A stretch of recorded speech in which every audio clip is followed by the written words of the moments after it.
we're just gonna have a little bit of fun. Gonna make a new layer on top of everything. Grab some white.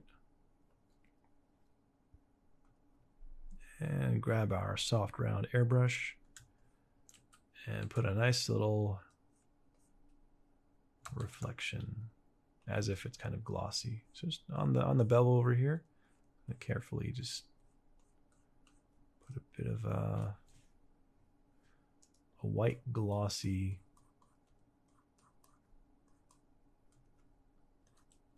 reflection.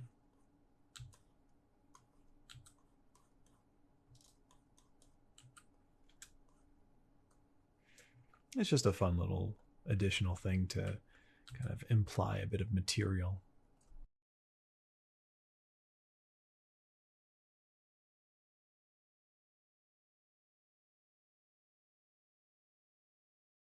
Okay. I'm going to take all three, merge them down. And the most important part that I think that you should try to do with your work is to have fun with it. So what I'm going to do is put a little smiley face on each one. Maybe not always smiling.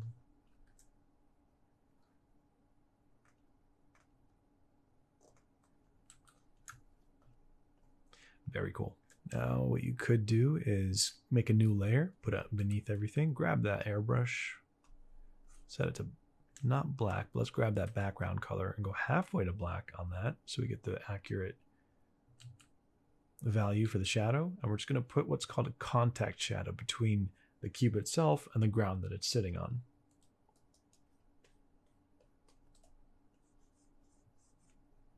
And of course, with this lighting scenario, you'd actually have like a shadow cast like that.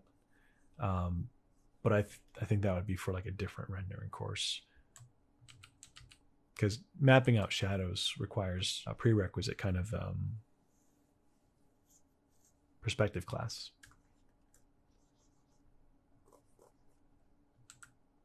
Okay, keeping it loose, keeping it fun. I'm not trying to be too accurate here, but we're still not done yet. I want to be still continuing to talk about the whole painterly approach. If we were going to treat this like a illustration, there are a couple things I want to do. When things are in shadow, they don't really need to be sharp. And this is something we'll discover as we look into master painting studies like John Singer Sargent, Sorolla, Zorn.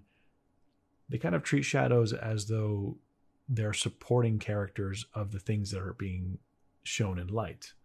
So here's stuff that's not really important in terms of like, it doesn't have to be super sharp. And even up here in the highlight, we'll get to that too. Not everything has to be sharp. So I flattened everything down onto one layer. Going to grab that mixer brush, scroll down over here, and pretty much just get all this a little bit blurred, right? It's going to treat it like a little painterly thing.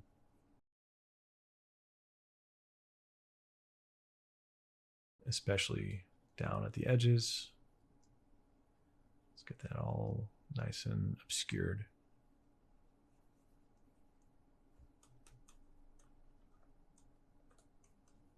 We'll keep the smiley face sharp. Actually, well, let's grab the airbrush one. Let's get that a little bit blurred.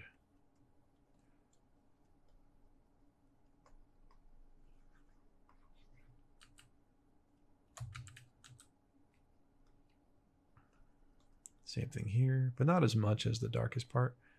But I think if we treat it like that, it will have a nice, fun, painterly effect.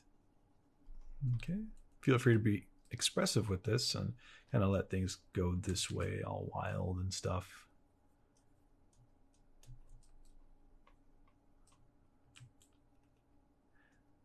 And now it kind of brings focus specifically to the top side, which is what we wanted.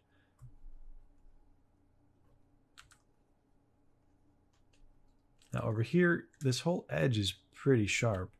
But what we can do is say, well, within this given composition, do we really want all of it to be in focus and sharp? Or do we want to pick a specific area to be a kind of focal point or highlight area? So let's say we wanted to bring focus to this area. That means everything else doesn't have to be so sharp. So we're going to do the same thing, but not as much. It's going to just carefully soften things up elsewhere.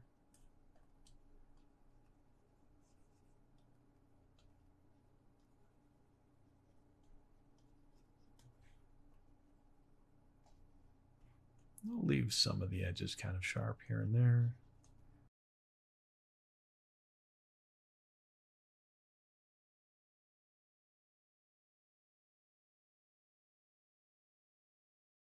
And now when we zoom out, we kind of are forced to look at that kind of top side area. Sure, we can go in there and clean it up, which I think I actually will do for a little bit.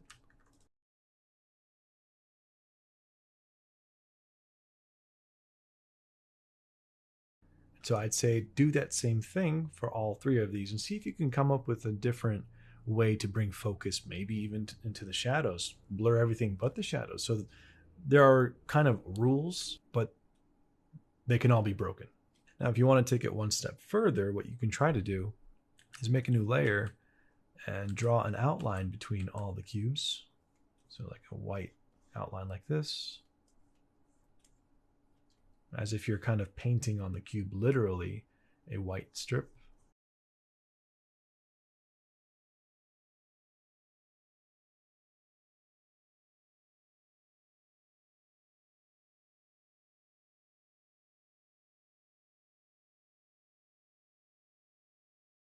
All right, now we have this kind of fun separation between the colors. But something's not working here, and that is the values in the shadows. So we're going to lock the transparency of the white paint. Going to go halfway to black, but we're going to add a bit of blue on this side, of course, because blue is cooler. Just going to paint that in like that.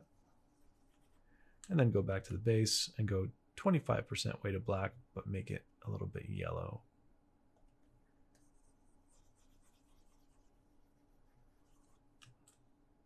Now we have a completely new and interesting way to do this exercise. So for the checklist, when you're doing this, you're going to have a cube with 3 different values. And because you have 3 different values for each one, you have 3 different colors, well, hues. And from there, what you'll do is introduce the complementary. So for the red cube, you'll have cyan. For the green cube, you'll have magenta. And for the blue cube, you'll have yellow. And as a result, you'll have so many new colors because of the combinations and shifting to halfway to black and going cooler and warmer. But this exercise will really drive home the idea of warm, cool, shadow, halfway shadow, quarter shadow, in terms of the percentages of how dark you go. As well as understanding where you can control focal points by blurring things the way a painter would. And as I said, you could try this with cylinders by separating it like this.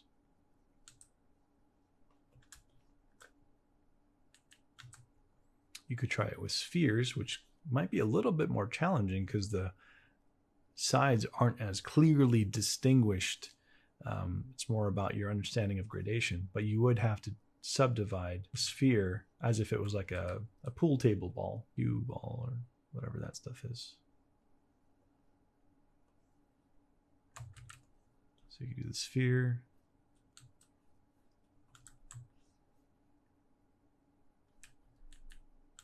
You could do that with a cone, but that's pretty much the same thing as a cylinder, just pinched at the top, so it's probably not as necessary. One note I'd like to kind of remind you is that this exercise will teach you the extremes. So this is the actual extremes of each color, like full green, full blue, full magenta, and then their subsequent shadow sides. Most things we paint won't have that much saturation in them.